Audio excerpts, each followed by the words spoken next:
self-talk.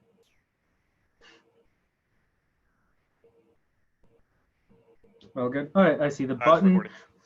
Awesome, cool. So as Rod said, my name is James Strong. I'm the Cloud Native Director here at Contino, and what that means is I help out with our Cloud Native practice. So we have that encompasses a lot of other practices as well. So we have about 5 pillars, and I work across probably 3 or 4 of them. So DevSecOps, DevOps, and Cloud Native software development. So I help out developing those practices.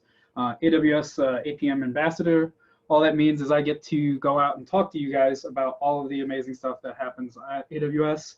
And I get to learn about some stuff maybe a day or 2 before you. That's about it. But that comes with some responsibilities of talking about all of that stuff. So I'm going to talk about maybe some things you know about AWS with ECR and EKS, and maybe some things that you do know. And I'm always looking for, improvement upon speaking, upon anything. So if I say something that is wrong or just blatantly stupid, please don't hesitate to call out. Let's have a discussion about it. So, and then of course, I love weightlifting. Let's see if I'm actually presenting. There we go. Love weightlifting. So it's one of my big things I like to do. And it's just, when I'm not here doing presentations, I'm actually going to go lift right after this. So with that, let's go ahead and talk about our agenda. So when we start talking about DevSecOps, there's lots of things that are involved with that. So I've broken it down into these 4 high-level objectives. So we're going to talk about what DevOps and DevSecOps looks like from the development team's perspective, what the pipeline is going to look like, what kind of additions we'll add to a pipeline to inject security into it. Obviously, we're going to talk about container security, both at runtime and things that developers can inject as well from that perspective. So that's going to be the high level cut of what we're going to be talking about. And we'll have some nuanced things that we can work through all of that. They all really tie together really well to just verify that the code that you said you are running is the code that's running in production, and being able to verify that it is secure and be able to work through an audit and say, yes, we know what exactly is running in production, which is ultimately the goal. We want to make our auditors' lives very easy. We just give them a report and says, yep, this, what we said we're going to do is what we said we did. So let's talk about development. Development is where this all fun starts. I'm a big fan of signing commits. I've got a tutorial that I found that was really helpful. That's one of the first things that we can verify who did what work, because I don't know if you've seen it. I probably should put it in here, but you're able to mimic other authors' commits. So by signing your commits, you can say from a developer's perspective, I am who wrote this code from that commit perspective. So when we can do get blame, we can literally blame the person who did it, because we can verify that they had access to that key. So that's one of the first things that we talk about. And I'll share all of this. I've got all of this set up in a GitHub repo to show how it's done. So afterwards, after we work through the demo and make our sacrifice to the demo gods, we'll be able to walk through that. A couple of the other things from a developer's perspective, this is more a way around, I got these a little out of order, but from the way of working, when I work with a new development team, even internally with the Contino team, we work on what is our ways of working. And 2 of those things that I look at as what are our style guidelines from a coding perspective. If the coding language itself doesn't have one, because I mean, if you look at like Ruby and Golang, they're pretty strong on their coding linting standards. And then from a 3 Musketeers perspective. So if you haven't heard about 3 Musketeers, it's a real easy way to solve that works on my machine problem from a DevOps perspective. And with that, it uses make, Docker, and Docker Compose. So everything that you want to codify from what a CI/CD pipeline should do, you should be able to run on your local machine as well inside of a Docker container, because a CI/CD pipeline is going to be able to replicate that. So if it works on my machine, it should be able to work on everyone's machine. So that's one of the development patterns that we use when trying to help standardize dev teams. OAuth dependency checks. This is another really good one from if I need to inject a new library, or if there's something that my team wants to bring in, we can, even before we go to a security team, you can run checks against that, make sure that it is compliant, and we should be able to run this in production. little bit of drawbacks with that one, just because I think it only works on certain programming languages. I know Java specifically, but I couldn't get this to work with the demo because I wrote the demo in Go. So that's on me, but I'm sure as that develops, we'll figure it out. And then of course, pre-commit hooks. Most developers who are familiar with Git can also use pre-commit hooks. So from that perspective, it will do checks before we even commit code up. So it could even do the style formatting. It can run tests to make sure. You can do all kinds of things from a pre-commit perspective before it even makes it to the pipeline. So it's a way, again, to agree upon ways of working with the team. So introducing a new team member, it's like, here's our style guideline, here's our repo that's got our 3 Musketeers pattern, and oh, by the way, we're gonna enforce these on you with pre-commit hooks that you have to install on your machine. So a lot of these things, it's architecting for safety from a developer's perspective. They're still allowed to architect and develop whatever they need to get the business value that they're trying to accomplish, but we want them to do it safely and securely. By the way, this is a two-way street. Even though we are virtual, if you have any questions, you can take yourself off mute and you can yell at me, or if you don't feel comfortable doing that, just ask Rodrigo. He can ping me the questions. See, I yelled. Exactly. So this is a pretty open forum for that perspective. So if you guys have any questions, just let me know. And if I'm talking too fast, because I have that problem, also let me know. I know that I've got the full time, but I don't want to blow through everything and then we sit here for 30 minutes looking at each other. So we talked about the development perspective. We'll dive a little bit more into containers. And why are we going to start with containers? Well, they're the molecules of our workloads. They are essential to everything that we're trying to accomplish when we are working on a Kubernetes or a container pipeline.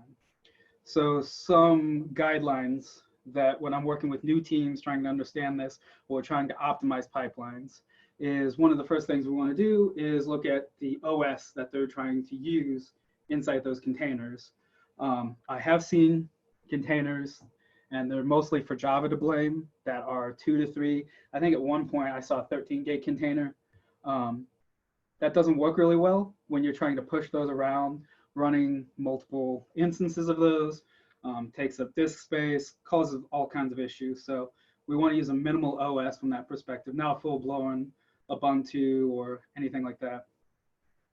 One process per container. This just goes back to basic Docker container practices. You shouldn't be running multiple processes inside of a container. Containers are for process isolation. So at least inside of Kubernetes, you can use something like sidecars to help add to the containers functionality. So you don't want to be injecting like security agents, logging agents, other things like that. With the architecture for EKS or any Kubernetes distribution, you should be able to add that functionality as a sidecar or provide it as a service inside of the cluster. You want to run with local users. That just makes sense. The users that your application are expecting to be running as, you can replicate those inside of the containers as well. You don't want to be running things as root. I think I probably say that about 5 or 10 times throughout this. That's just an avenue for escalation and execution. So you don't want to be running applications as root. Write logs to standard out and standard error. So from that perspective, that allows a couple things from a security perspective. The logs are written out and our logging agents are picking those up and pulling them away from the cluster. So in a cloud environment, in a container environment, if all the logs are stored on that agent or stored on that OS, on that host goes away for whatever reason, auto scaling, blah, you now lost all of that data that host was running on, or what that application was doing. So logging that to standard out and using logging agents to get that off the host to where it can be audited is helpful. Leveraging environment variables and then separating environment concerns. I think all 3 of these really go well together. Mounting configuration files, because how many of you are guilty of injecting AWS keys inside your container images? I don't see hands because nobody else is on video, but I'm just going to assume that a couple people have done that. I know I have done that, especially early on when learning how to do this. But you want to be able to separate environmental concerns from your containers, because the idea from a immutability perspective, be able to show that you have the code that is running there is configurable based off of environment variables and configuration files so that it can run in any environment. And when we start talking about like signed images and immutable tags, that makes sense from that perspective, because you want to be able to run that container in any environment. So I've got some minimal OSs. A lot of you are probably familiar with like Alpine and Debian Slim. I'm a big proponent of using custom images because that helps with build times. That gets rid of dependencies that you don't need. The less things that are in the OS, the smaller the attack surface is. So there's less chances for vulnerabilities. If you're saying that you're saying to use custom images, do you have a methodology for slimming them down and hardening them? So you've got things like the Docker CIS benchmarks that you can inject into the pipeline. Really, it's just taking a really hard look at what does this application need to run and not just throwing the entire OS at it. So when people are doing the migrations from a VM perspective and they're trying to migrate into containers, they'll just do the same adage that they did when they migrated from a physical machine to a virtual machine and just take everything. So they'll just do from Ubuntu 1906 or whatever, and then just install everything that they think that they need. The idea here, and that when we talk about using CI/CD, is that if you need to add a new dependency or you need to add a new binary, you should be able to do that rather quickly because this is all automated in that pipeline. So it's just it's stripping away what that application actually needs and going through and just adding it as needed. So it's an iterative process. Even when you go look at the demo that you'll see that I'm doing, I realize in a couple of my steps that it's like, well, I don't need JQ in this step. Why am I installing it? So it's just going through and looking at and doing an audit of what you need from an application's perspective. So I know, but essentially having a your own custom distribution, that's you're basically having. No. I'm not talking about having your own custom Linux distribution. No, I'm saying starting from, so if you look at Golang does it really well because it's a compiled binary. You can do the same thing with Java as well. So you've got the jars that's packaged up everything. You've got the binary, which is self-sufficient. So when you're doing, you don't need Ubuntu or you don't even need Alpine. So I'm saying you can use like the Scratch container just to run the application. So it's things like that. I'm not talking about using your own Linux distribution. So when I say custom, you can start from Ubuntu and add or remove what you need, or you can start from Alpine and add and remove what you need, or just do. So that's what I'm talking about from when I say custom. I'm not saying you have to manage your own Linux distribution from that perspective. Gotcha. I've seen clients do it, and that's just, what is the added benefit and business value? That's the question that I ask a lot. Is I'm a big fan of the Lean Six Sigma, the 5 whys. So I'll be like, why? Why are you doing that? Why? So just trying to get to, and again, strip down what is the core need for that application. So we don't want to ship with like 5 gig containers. Yeah. Okay. As we got up there, I think I've got it up there twice, so now we're up to 3 times. You want to disable root.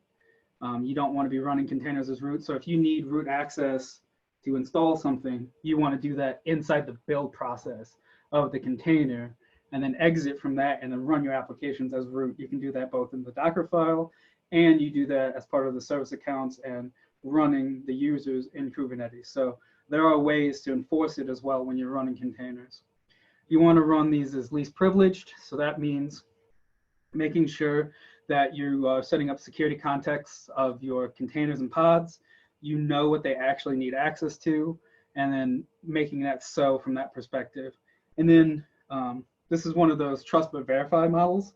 So setting up runtime protection so that even if an application does, break out of its shell or break out of the container, you are alerted and aware of the situation. So you can use tools like Falco and other pipeline protections. So you can, if someone brings in a dependency and it has a vulnerability, we want to be able to do scans on that and not allow that build to continue based on that output of those. And you'll see that in the demo. And then of course you want to set up network isolation and network policies inside the Kubernetes cluster as well.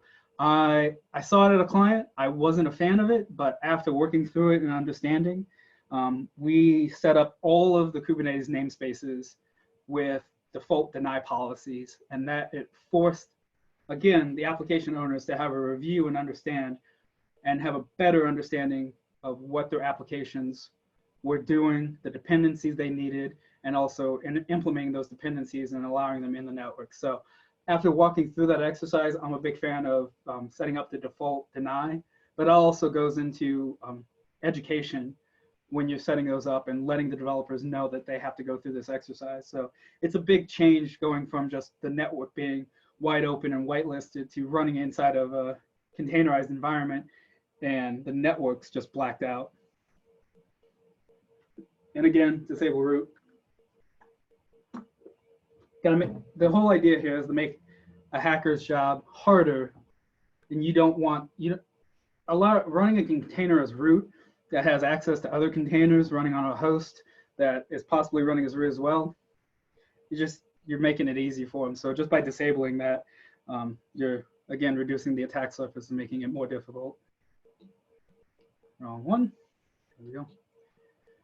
So versioning from a containers perspective, invest in a strategy. The easiest one, right, is semantic versioning, just to make sure, again, this is when working with new development teams, just understanding the reasoning behind this and why they should implement these. Containers are software. They're going to be built in a software pipeline. They're going to be managed and deployed like software. They contain software. We should treat them as such. So they should be versioned as well. And we should be injecting metadata into those so that we can understand what's being built. So that's labels inside of the Docker files and labels inside of the Kubernetes metadata as well. So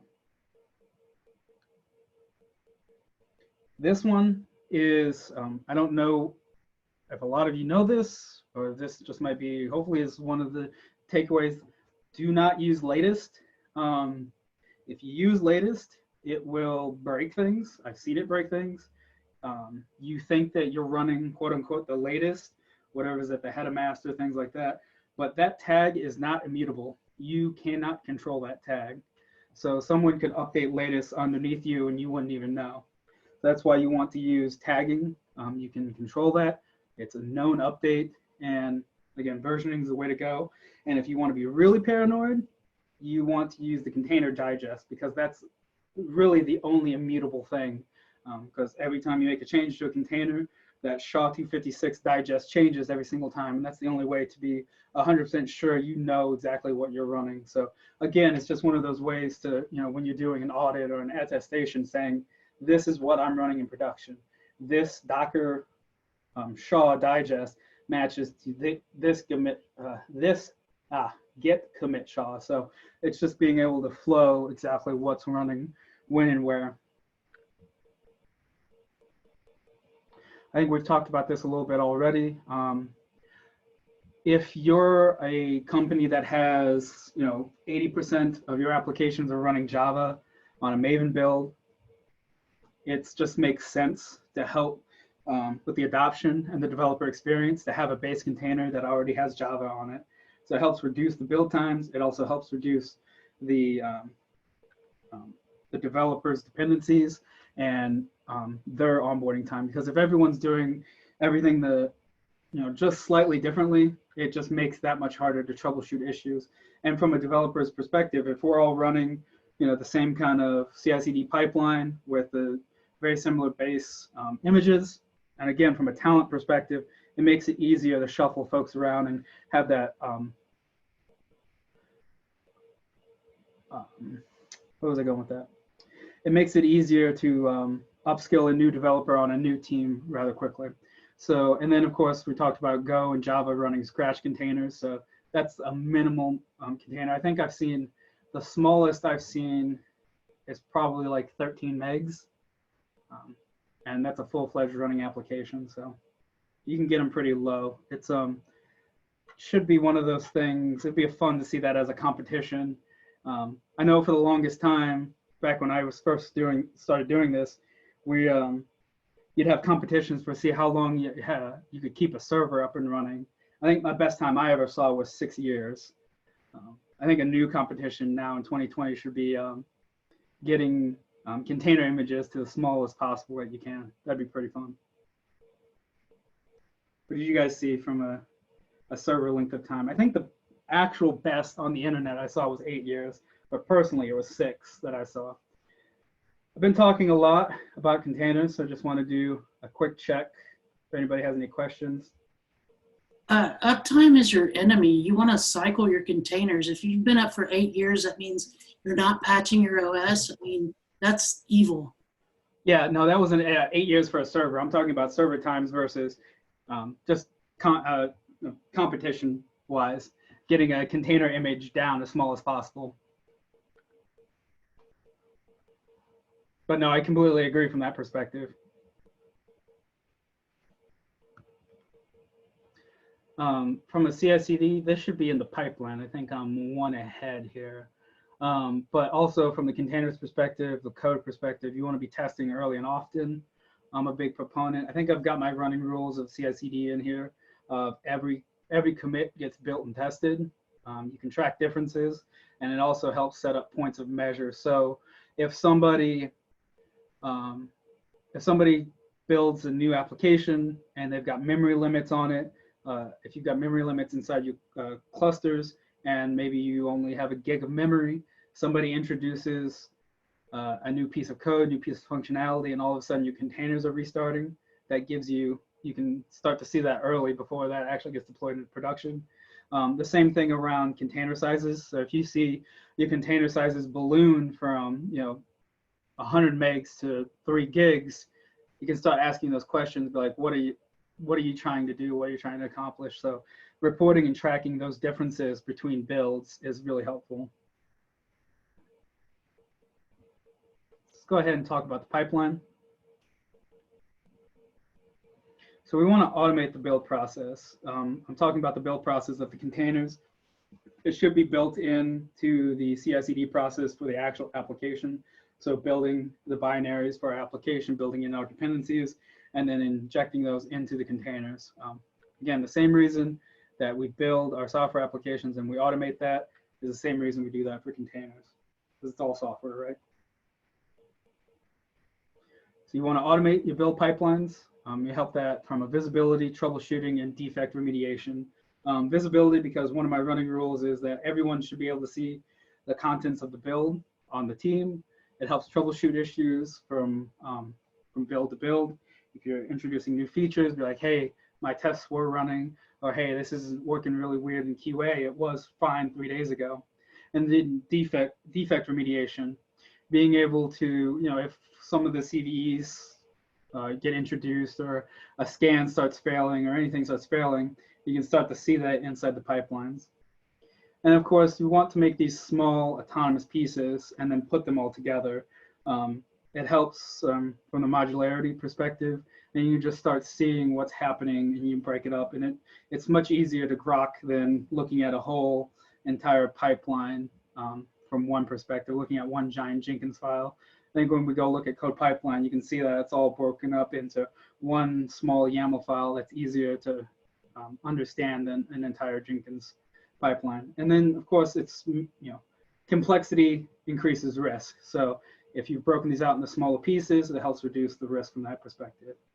And codifying the pipelines also removes tribal knowledge. So if someone from your team is the only person who knows how to build your software, well, now we have a bus factor of 1. We have a limiting. So if he goes on vacation, he can't go on vacation because he's the only one who knows how to build and release software to the code. I've actually seen this at companies before where I was specifically hired for that because the release engineer was leaving. And I had to sit with her for a week to understand that before she left.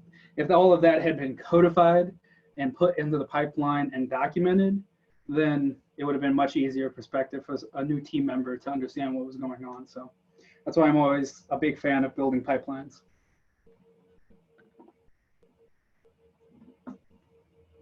Oh, hey, there's my CI/CD running rules. These are just a high-level list of my running rules that I've worked with. I've worked with these and added things 5-6 years now. Obviously, maintain a code repository.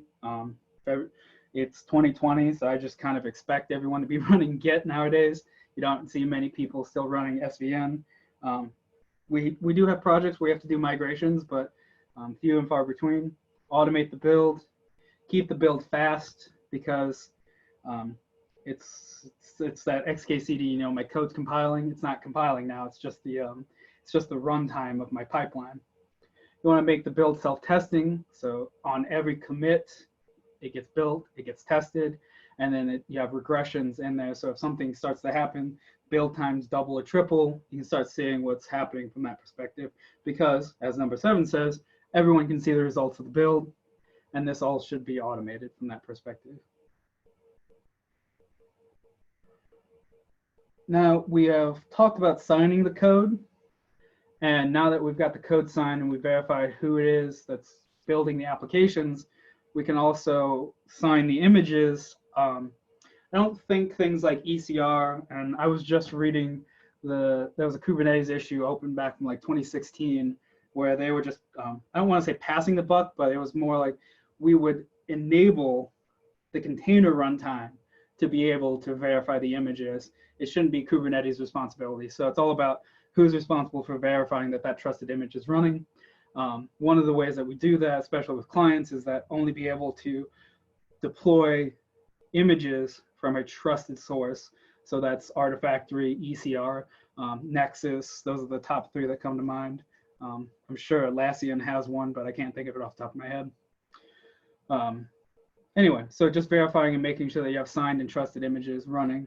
There's lots of them out there, JFrog, X-Ray, Black Duck, just labeling off some of the ones that I have here, Claire, Aquasec, Twistlock. There's lots of tools that will do security assessments for your images. So you've done static code analysis and you've done vulnerability assessments at the code level. And now that we've injected that code of that binary into a container, well, we know that we can add anything we want into a Docker file because we've seen them be so large. You want to now scan that repository of what's hosting the code. So you want to look at the container's perspective. Again, that whole idea that the container should be treated just like we're treating the software. Go back. Next. Maybe.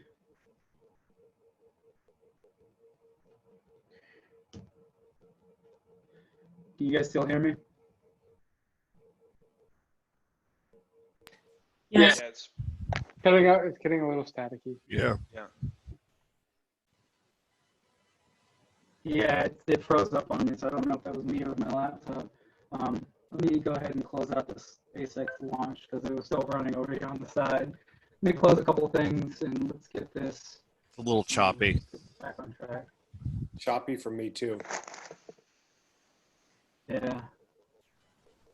Yeah, I guess it really wouldn't be a successful IT meetup if we didn't have an IT problem. Just be a second, folks.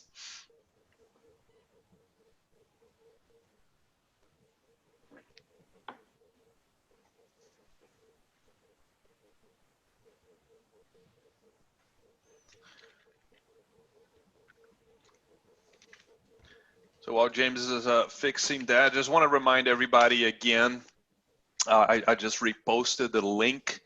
Make sure you sign up at the end of the meetup. I'm going to be raffling off an Alexa device, and Alexa is going to pick out the winner. So just make sure you do that before we finish the talk.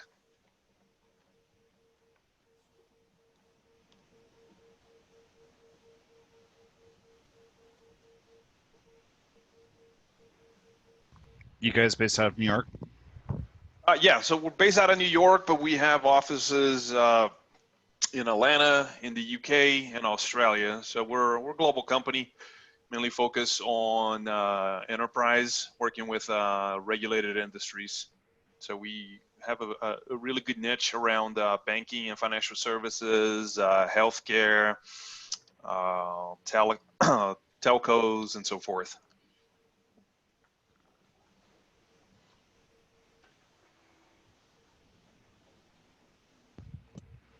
Out of curiosity, I've been, I know he's been talking about pipelining in general. Is there, and we heavily leverage Jenkins right now, but simply because of the declarative pipelining and the coding we can do out of that. But I've also been looking at some of the other CI tooling.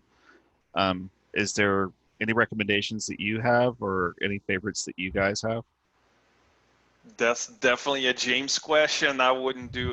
I wouldn't give that justice. He's definitely the expert on containers. But as soon as he gets back, let's definitely ask him that, because he can give you a really good understanding on the plus and cons on different tools that he's used in the past. The nice thing about James is that he is involved the majority of our delivery work with various clients. So I mean, he's literally a guy that has seen just about everything you can think of. He does that on a weekly basis. So we'll definitely ask him that. Yeah, it just seems like there's all kinds of new tooling. It's such a young technology now, you know. I agree.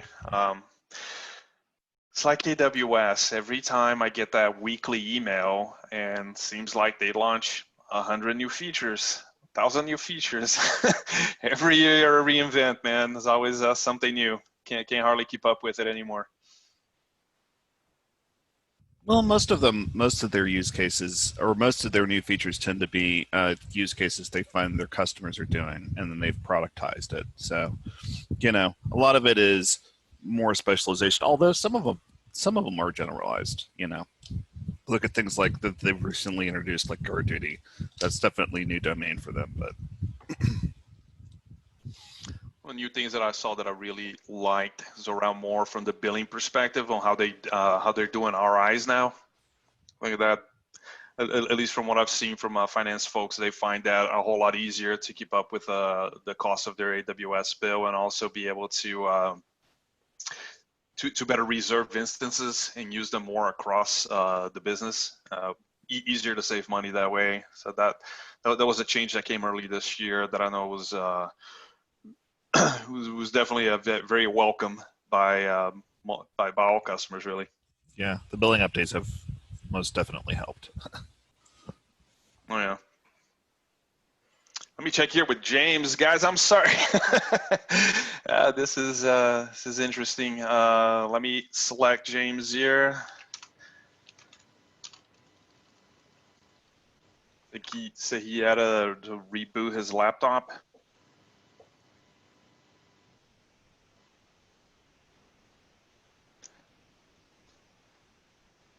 There goes his uptime. Oh, for sure. Let's see here. Let me. I guess while we wait, Sonny and Tony, do you guys have maybe any updates around AWS that might be worthwhile to share with the team while James reboots his computer?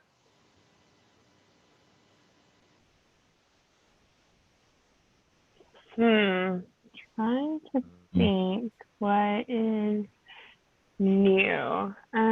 Oh. Hey, buddy. Guys. Yeah, my laptop decided to take a break. Got tired. Yeah, got tired of listening to my voice. Hey, James, before you get started, we actually had some questions here from Heath. Heath, if you want to pose those questions again. Oh yeah, I was just saying that we use for CI pipelines. We are pretty heavily invested in Jenkins and have been for about 2 years now. one of the things that we really like about it is the programmability of it. It's all Groovy code. Is there a preference that you have, or is there other tooling? Because I've also been looking at some of the other newer pipelining tools, and anything really stand out to you? So from my perspective, I just finished up, it was beginning of the year, mostly mid last year, was CI/CD pipelines using GitLab CI. So I've recently become a fan of GitLab CI. This being an AWS meetup, I did our entire demo in Code Pipeline. Now, being an AWS ambassador, I'll say it even still. When AWS comes out with a new service, it's speed to market. So they're always try to be first with something like that. And sometimes it's not great, but it has improved. So I've been using Code Pipeline for testing out AWS things, but it's I wanted to do, and I mentioned it in the talk during most of this about serverless. I used to be a sysadmin. I was for the longest time. I don't want to be in the business of maintaining servers and trying to keep them up and running. If we can have it all programmable via code and I don't have to manage servers, I think between GitLab CI and Code Pipeline and, this might be blasphemy to say it, but Azure DevOps. So not having to manage the servers and just being able to deploy code and tell it programmatically what to do is helpful. But I've seen customers do Jenkins really well, but I've also been on projects where we've migrated everybody off of Jenkins onto something else because they've done it horribly. So the way I look at it, and this is what the big prop that we use at Contino is it providing business value, and is it worth the ROI to migrate off of it? So I'm also a big proponent of Kubernetes and the CNCF, and I always ask clients, why are you moving to Kubernetes? What problems are you trying to solve? So if Jenkins is solving your problems and it's working and you have a workflow and developers are happy, then what is the business value of migrating off? But if I was starting net new, I would probably go with GitLab CI. Cool. I appreciate the feedback. Thank you. Thank you, James. Alrighty, I think we are good. Let's go ahead and get back to where we were and get back. Well, see, I told you, Rod, wouldn't have to worry about time. Because we just talked about CI/CD, so we're now on the runtime discussion. So this is where it gets fun. I say fun because I spent the weekend getting Falco running on EKS, which I hadn't found a blog post about it yet. So I think the work and things that I discovered over the weekend are going to be a blog post now. All right, James, I just made you host again so you can present. Sure. You guys see my runtime screen? Yes, sir. Yeah. Thanks for the question, Heath. We get that a lot from a CI/CD perspective and from a tooling, but it's mostly around, is it providing business value or is it causing pain? If it's causing pain, then yeah, let's have the discussion. So Cool. And that's any tool. That's not just Jenkins. So Agreed. we try to look at the entire SDLC lifecycle. And James, there's a new comment there on the group chat from BK8CX. Okay. Got 4 chats.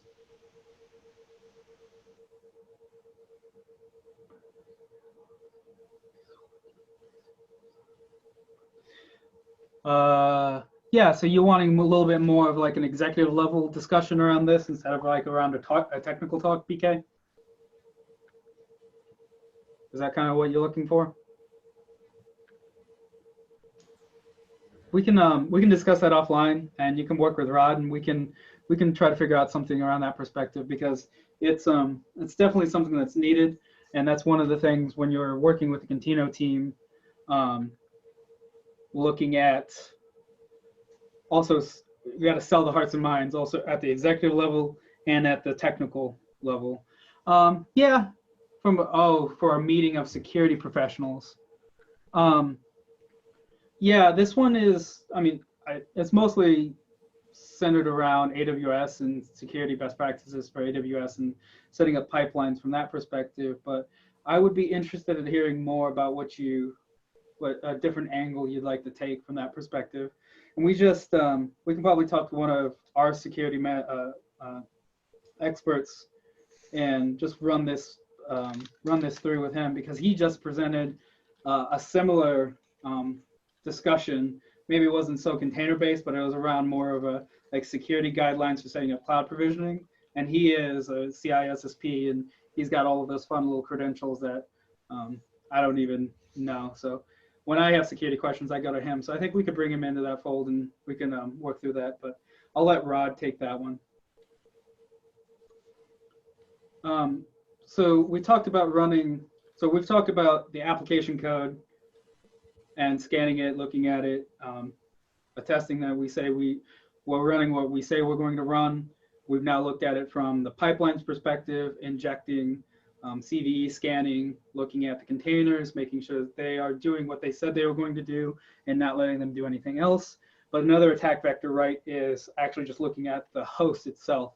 CVEs come from, again, third-party applications that we thought we needed. So they've been installed on all of the hosts.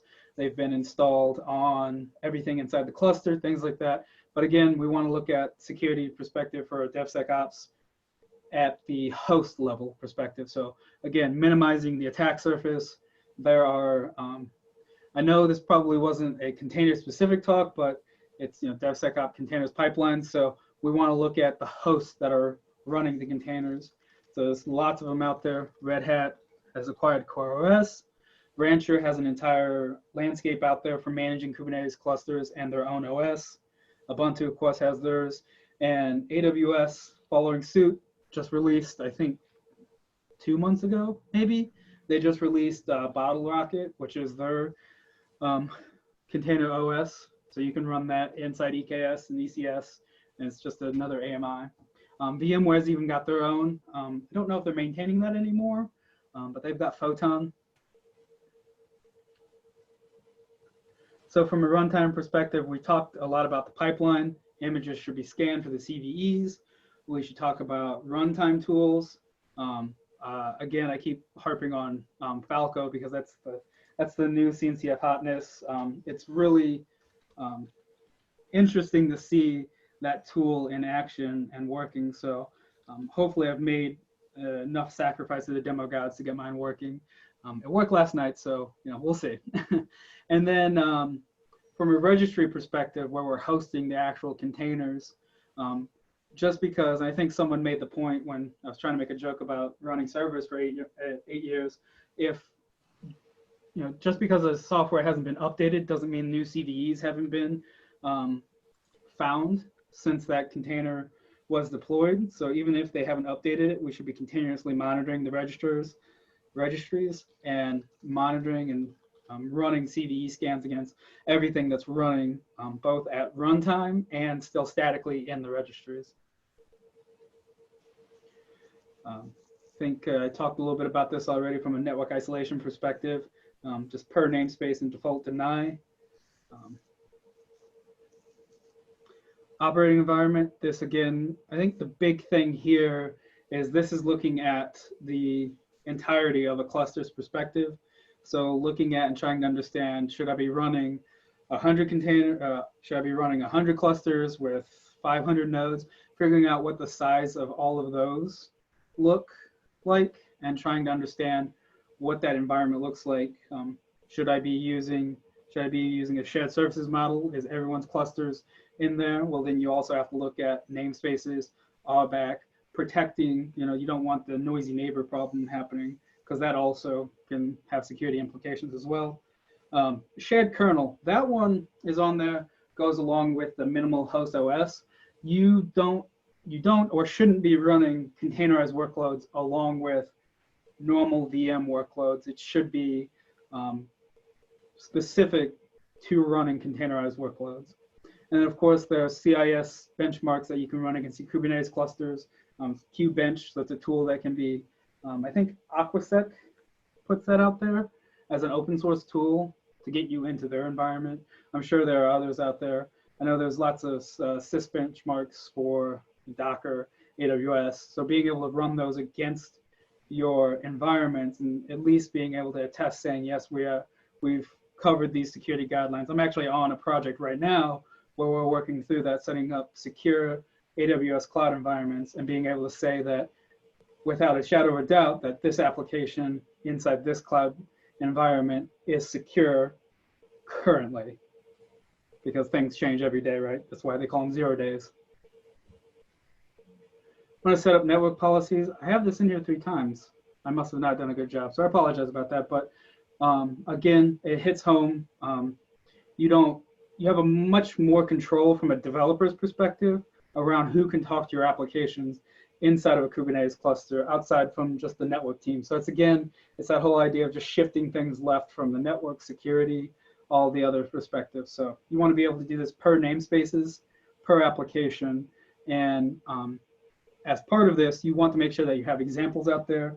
I don't think I have it in the repo, but I'll add it after the fact. There is a really good blog post out there that I have referenced a lot with clients trying to understand, well, how do I set up these network policies? So I'll make sure that that gets involved in there. So now we've talked a lot about CI/CD. We've talked a lot about security. So when we tie these all together, we've got these nice 2 lists of things to make sure that we talk about. So immutable artifacts, doing static code analysis, CVE scanning, ensuring that we've got least privileges and isolation set up, and then making sure that we are doing what we said we were doing from a runtime protection, so trust but verify, and signing commits and container images. So that's a lot to talk about in an hour. I know we've got about a half hour left. I could probably spend the rest of the evening talking about my makefile. So before I get into the demo, does anybody have any questions about the things that we've got up on the slide here, those 16 high-level points that we just ran through?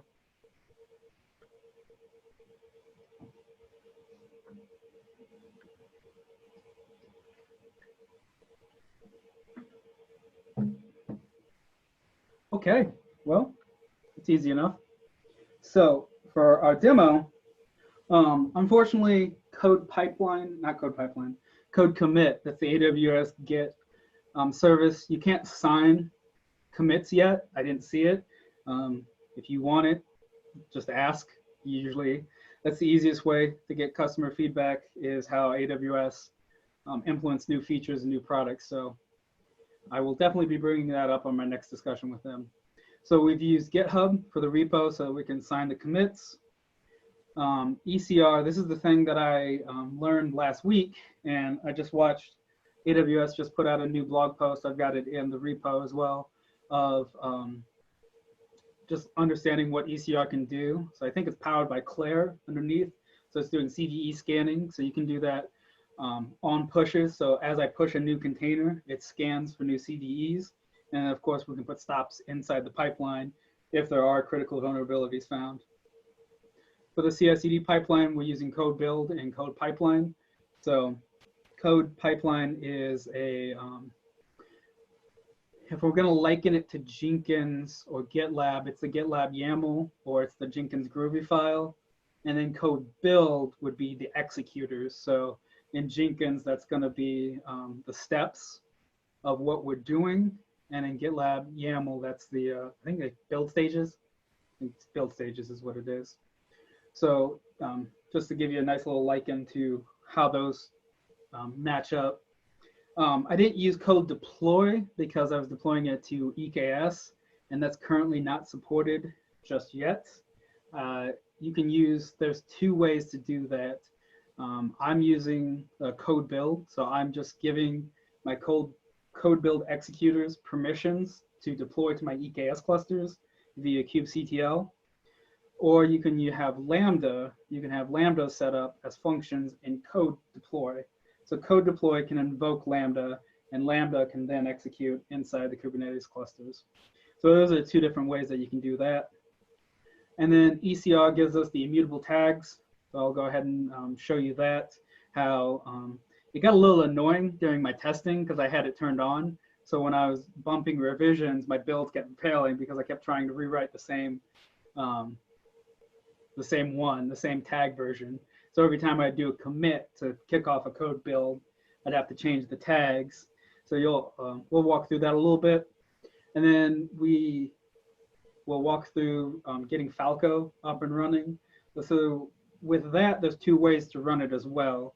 If you don't care about isolation too much, you can run it as a daemon set in the Kubernetes cluster. So that will run checks on what's happening inside the cluster, seeing if containers are misbehaving, doing things that they're not allowed, like executing shells. So I think the example we're going to use is I'm going to deploy a Node.js application, and it will allow us to execute bash commands inside the container, and then Falco should be able to pick that up and alert us saying that that container is behaving poorly.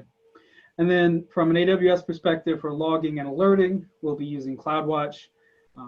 If you guys are AWS veterans, pretty familiar with CloudWatch, that just allows us to alert on certain thresholds. And then with Kubernetes, AWS has released what they call FireLens. So that's a specialized version of Fluent Bit, which is a cloud, not a cloud. It is a log aggregator. So AWS has their own version of it, branded as FireLens. So we've got all of this set up via code pipeline. So with that, let's see how this goes. So all of these slides will be available for everybody after the meetup, and I've got the pipeline set up. Let me move this to this desktop, and we'll start working through that.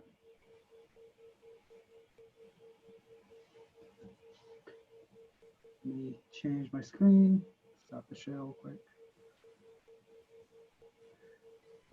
I know that's a lot from a demo perspective. You guys have any questions around those tool sets while I'm getting this all set up for us?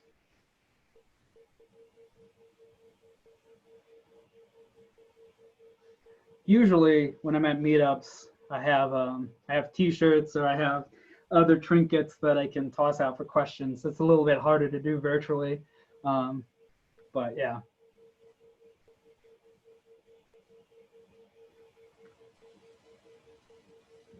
So again, let me go ahead and pull up the GitHub repo, which I'll post to the Meetup channel after this. Not Falco. Read that repo a lot this weekend.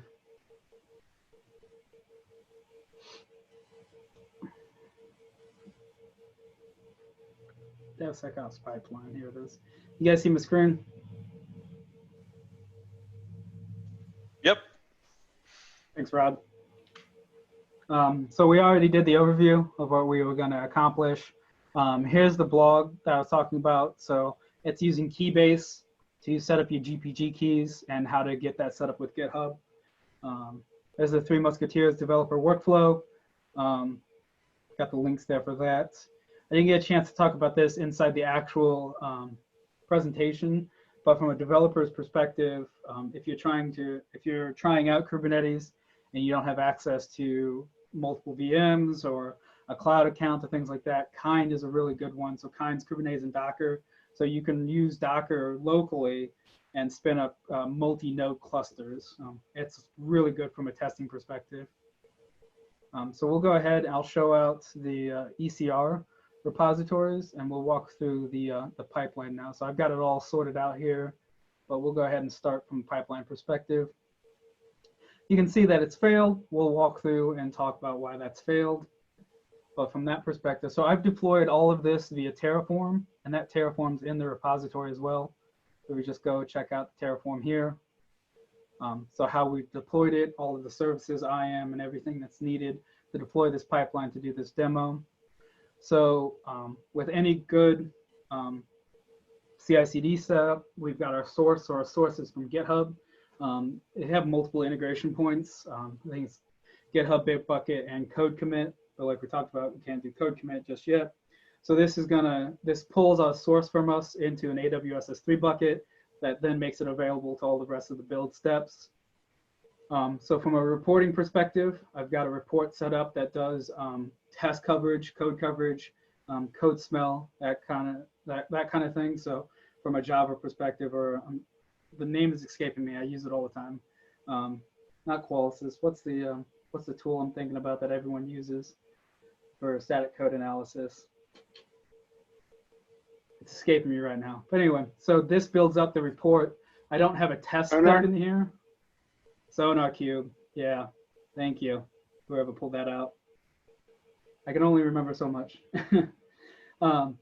So there's a reporting perspective. So you could inject a Sonar Cube build here.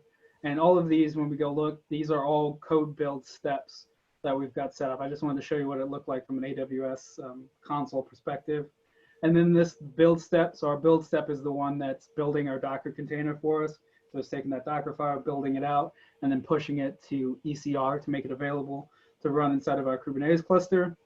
And of course, we have our deploy step. So if everything is successive between each step, we build it and we deploy it. So this is going to deploy it to our EKS cluster that we've also deployed. So there's lots of different tools that I've used. So deploying, I didn't use Terraform to deploy the EKS cluster. I've used Weaveworks as a tool that they've put out with working with AWS called EKS-CTL. And really all it is it's a wrapper around CloudFormation. So you can have a YAML config and deploy an EKS cluster via EKS-CTL. And on the back end, it's just using CloudFormation to spin that up. So I use EKS-CTL to create the cluster that we're deploying all of this to, and Terraform to build out the pipelines for the tools. As you can see, there's a lot going on in this repo from that perspective. So we'll start with the build spec. So that's the YAML that tells AWS's code build what to do. So I've got one set up for each of those build steps. So there's the build spec, the deploy, and then the static. The static is that reporting analysis that we've got set up. So pretty straightforward from a YAML perspective. It's just, if you look at it, this is very similar to what you would expect from a bash script perspective. A lot of this, when we're talking about the Three Musketeers perspective, this is what's needed to get it to work and run these two steps here to run inside the AWS environment that will enable us to run this command right here. So this is what I would run from my perspective as a developer on my laptop. So I can do a make Docker build and it sets up everything, and then a make Docker push. So these two commands are available to me as a developer, but also running inside the CI/CD pipeline perspective. So I've built the image. I can do now my static deployments. So this is again the YAML that explains what's going on.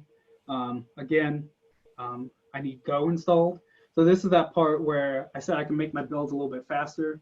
You can tell AWS code build what container images to use. So I could have something else that optimizes this pipeline even a little bit faster, that has all of these things installed on them. And then that way, all I need to do is just run the make go report. And I have all of this already taken care of. So that's part of that make the builds fast. So this creates the static code report for us. And again, as you can see, I can do all of this locally by doing a make go report. And then from a deployment perspective, same idea. All of the setup steps that are needed to make this application run, getting kubectl installed, updating it. I think, yeah, this one still needs Python. This isn't the one I was talking about that didn't need JQ, because that's needed for AWS CLI. And then of course, make kube update and the kubectl apply here. So this is all of the build steps that you would have in the stages or the Jenkins build steps that you have. And that's all stitched together via code build or code pipeline. So that's inside the Terraform. So I've already got this deployed from that perspective. So you guys can read through that. But let's go and actually look at this monolith of a make file. So I've got a lot of things set up here from set up from a perspective of just all of the environment variables that we've talked about. And I can build the application. I can set up the Go binaries. I can run it. I can test all of these things locally as I would inside the CI/CD pipeline. So if I want to look at I want to do a make Docker build. This is just showing what it would look like from that perspective. Do I not have Docker running? So this is one of those things from this perspective of trying to get this to be a secure perspective, but also not make my AWS account number public. So this is something I haven't from a local dev perspective be able to figure out. So now I can build it. That should be a feature that I need to talk to AWS about. I shouldn't need to have my AWS account number inside my repo. So I'm building the repo, building the Docker image. I haven't changed the version from this to testing it locally. So I can test all of these things locally, and I can push this up and get it to actually run the same that I would locally. So there's that perspective. I already have an EKS application up and running. So let's go ahead and go verify that before we even try to get this demo to work. And I know we've been talking about a DevSecOps pipeline, so ignore this fact as well. I'm using static credentials instead of STS. I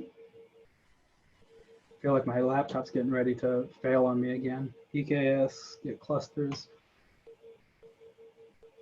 So I got cluster up and running. Let's see what I've actually got deployed. See what I set up and what I didn't before the meetup.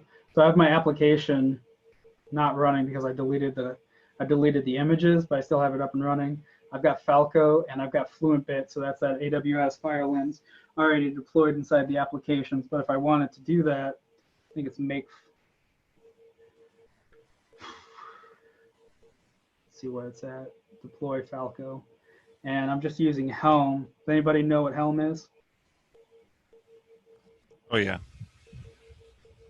Yeah. So I'm just using Helm to deploy Falco. Obviously, since I've already got it deployed, it's not going to let me redeploy with the same name. So there's that perspective. We've already got all of the things deployed via Terraform, so we don't need to run through that. I've been testing this out because this is something net new that I didn't know about, is that you can test code build locally before you even push it up. So that was one of the interesting things of just putting together this demo and understanding how to get code build. So this code build.sh is actually a script available from AWS that you can test out running all of your build spec files before it actually runs. So let's go ahead and bump the version of my application, save that and commit it and watch the pipeline kick off. I think that would be a good one, right?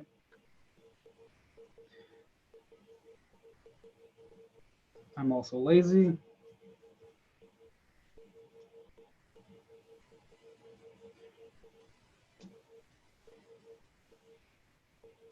It was 18, yeah.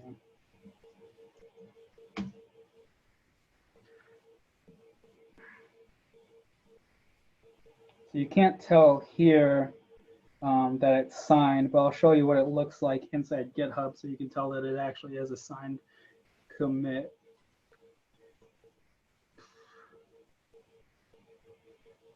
There it is. Give me the button. Verified. So this is what it looks like from my GPG key. So we know that this was signed by me, or at least it's one extra added layer to that perspective. So we've got that set up. Let's go back to the code pipeline and we go ahead and refresh. We should see that it's kicked off that change automatically.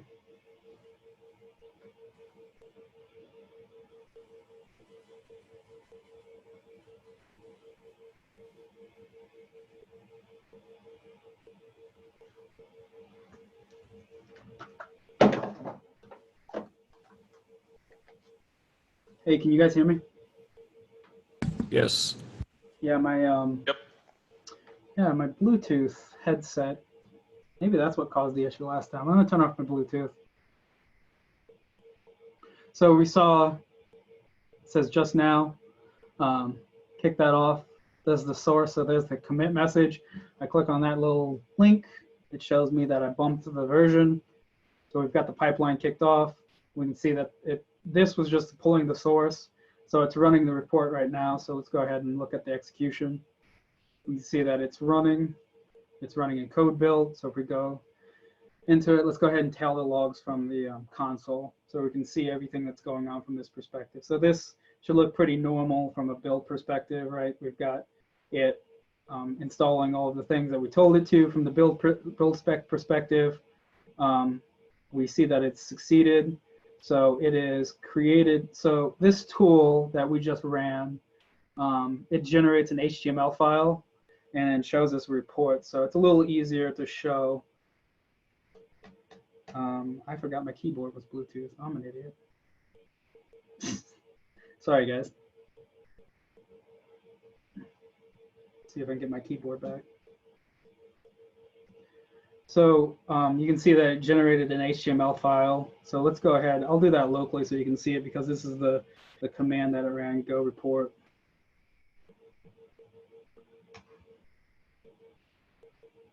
So it's generating that go report for us, and it's going to pop up an that HTML page.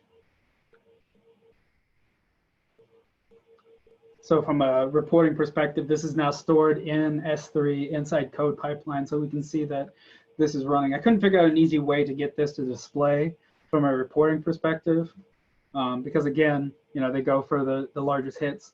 If you run a Java test or a Maven test or Cucumber, you can actually have that show up inside the build pipeline from a reporting perspective, which is quite nice. But so if I had a Maven test here or a Cucumber test, I could see the reports here, but it doesn't support the HTML that I just generated. So I just wanted to show that locally. So we go back to our pipeline, we should see that it's doing the build now. So we see that the build's in progress. Let's go ahead and get into that one and see what's going on. So from this perspective, we got the build log, because it's always fun to watch build logs, right? So it's queued up. Again, I haven't provisioned any servers, code pipeline, code build, all of that from a serverless perspective. So you can tell it you can manage the servers if you want and have a specific set of AMIs and tell code build to spin up an instance and use this AMI and execute tests. But I've just used containers, so I'm using the default AWS containers that they provide, the container images. That's why we've got to install a whole bunch of things. Or again, I can come with custom build agents. So it's provisioning all of that environment for me. So again, there's trade-offs, right? If you're using serverless, you've got, even with Lambda, you've got the cold start problem. So it's installing all of the things that I needed, everything from the build spec perspective. So it's going to do that, and it's going to build the AWS instance for us. So while that's building, I'm going to go ahead and pull up, at least from the ECR perspective, from the CLI, just show you what some of these image scans will look like from the CLI and from the console perspective. Questions while this is running?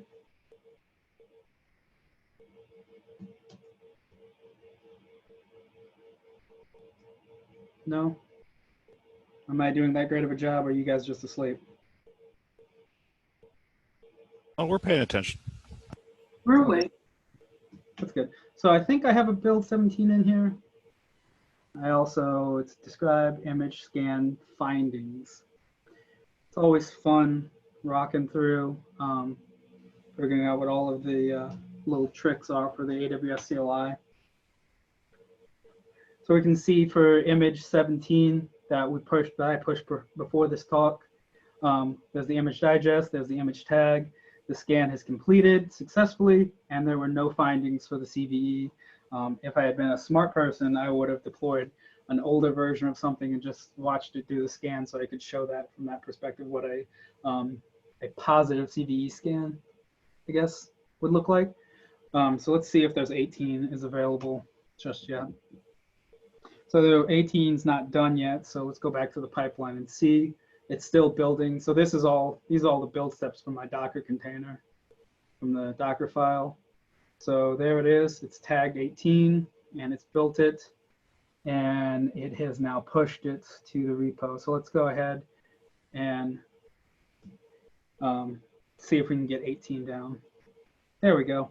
So we've got 18, it's scanned. So while that's going and failing at the deploy, which we'll talk to in about 9 seconds, I think I've got it saved. I just wanted to show you what the ECR image immutability is. So it's just a configuration step in ECR just to make it immutable. So this is saying that I can't push anything over top of that 17 pipeline. So pull up, I think I've got Nginx here locally. So I've got the Falco demo up and running. So let's go ahead and do a Docker tag Falco demo and try to overwrite that, that 17. I just want to show you what it looks like from a command line perspective. Overwrite it, let's give it the same tag, let's do 17, and now do a Docker push. And the API is going to reject this for us and tell us that we can't do that. Well, if I have my AWS credentials set up.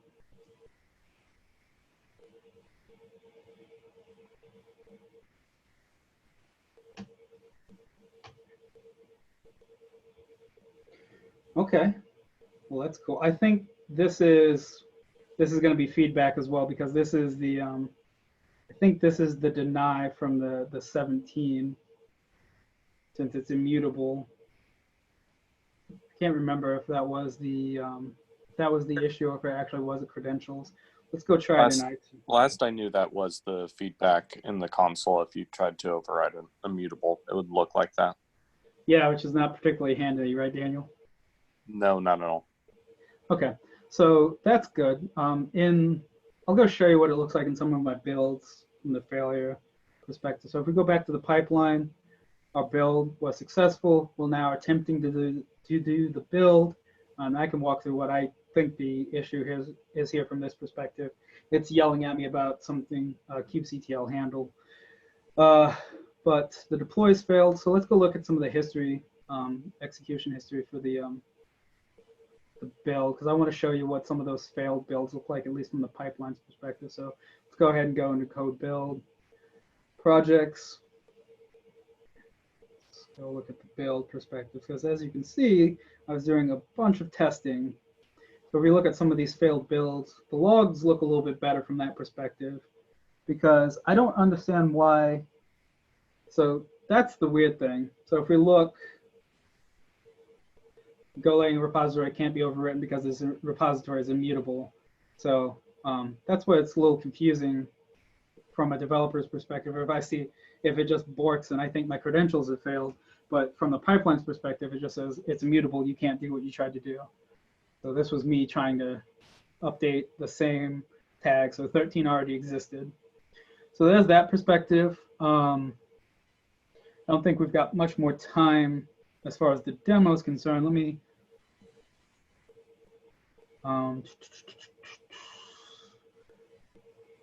we've got the namespace deploy, and I know that we've already got Falco deployed because I did that before we did here. So let me just go ahead and deploy Prometheus, because I know Prometheus is going to trick it up to enable some issues with their, from a Falco perspective, and generate some logs for us from that. But you guys have any other questions, comments, thoughts while I'm pulling this one up, knowing that we've got about 6 minutes left?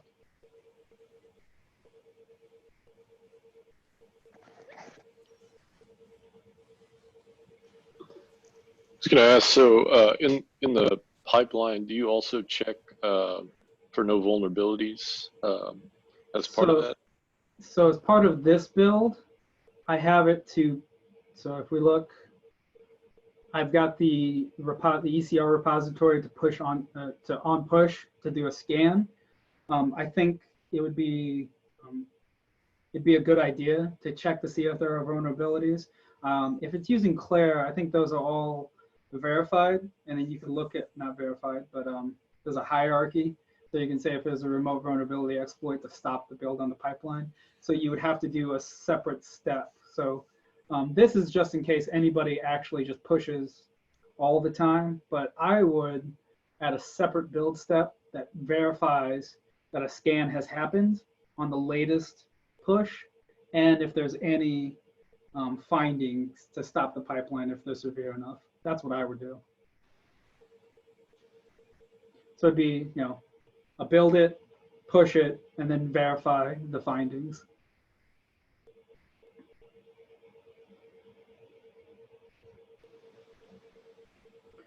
So we've got this was me testing the Nginx or the Node.js server. It's just saying that you've got the standard logs. The other nice thing about Firelens with the integration is you've got integrations into Kinesis, Lambda, and if it has the permissions, right, because this is all based on IAM permissions, if it's got the permissions, it will generate and create these log streams and log groups for you. So you don't have to worry about that from that perspective. So that's one less thing that Terraform is generating and managing. But let's go ahead and let's do the Prometheus deployment. If I haven't already, it will tell us. We're using Helm again to do this deployment. So it was deployed already because the name's already there. I should have a cleanup in here for the make file. So I just wanted to generate the alerts and show you that Falco was actually up and running. I don't think I have a clean in here for Helm. Let me show you what the old logs look like, if I can scroll back far enough. So this is Falco up and running, saying that it's running, these are all the logs, and these are all generated, and you can control the rules to see it's running as a daemon set. So it's loading these rules. And you can control these via a config map. So if you have new rules that you want to set up, and there are specific guidelines that you want to trap and measure, you can. So you can control that, and you can get it up and running. I'm trying to find the ones where, here you go. I think this was the ones where I was testing. Yeah, it's launching a privileged container. So if you've got, this was running the CNI container. So this is not just from a Kubernetes, like a developer and user perspective. This is the entire cluster. So this is launching the CNI container for AWS, and it trapped it and said, hey, someone's launching a privileged container here from this perspective. So it's really versatile from that perspective. So you can say, ignore this rule. So you could change and update the rules, because obviously you need to run your CNI pod as a privileged container, and it's creating namespaces. So yeah, trying to find the Prometheus one. There it is. So this is when I started updating Prometheus and getting it and deploying it. So I was noticing that Prometheus is doing something that it shouldn't have. Again, yeah, launching a sensitive mount container, because I'm assuming, see, there's the image, it's mounting secrets from that it needed. So this is all part of the Helm deploy. So when I did the Helm deploy, you could set this up, and you can say, do alerts based off of specific rules and triggers. So you can, a combination of Firelens and Falco. So Falco is doing the monitoring. It fires off an alert on something that's happened inside the cluster, and then you can alert based off of that, based off CloudWatch metrics. So yeah, there's a lot. This pipeline is out there. If you have any questions, I also had to reverse engineer the AWS EKS AMI build, because it didn't support everything that Falco needed. So that is out there. Obviously, they're not going to accept that pull request because it's, it's Falco, but we'll have that discussion. You can generate and use your own AMIs. For AWS, you've just got to use the same thing with ECS, code build. They have agents that run on them, so they have specific rules on how that needs to be set up. So that's all documented here. If you have any questions, let me know. I know we covered a lot, and I tried to jam pack it. Rodrigo was concerned that I wouldn't be able to take up the full hour and a half, but I could talk about this. And, give me a bourbon, and I can talk about this for the rest of the night. All right. Well, James, thank you so much, man. That was great. I think it was very valuable for everybody here from our AWS community. So, guys, I know we're just about time. So, for the fun part of the evening, let me Let me go ahead and have Alexa here pick a winner. So it looks like I have 60 people that have signed up. And so there I am. Okay, so let's see. Got my phone here. I'm gonna use my Alexa app. Let me see if you guys can hear it. Alexa, pick a number from 1 to 60. Here's a number between 1 and 60. It's 54. I don't know that you can hear, but it was 54. I heard 54. All right. So do we have, she's AWS, she doesn't count. So I'm gonna go to the next one. Was it me, Rodrigo? Did I win? No, but it was close. It was a Marcy Ziegler AWS. So yeah, I'm gonna go to the next person, which is Sanjay Gowda. Sanjay Gowda, are you in the audience? Going once, going twice. I guess you're not. All right, let's pick another. Let's pick another number.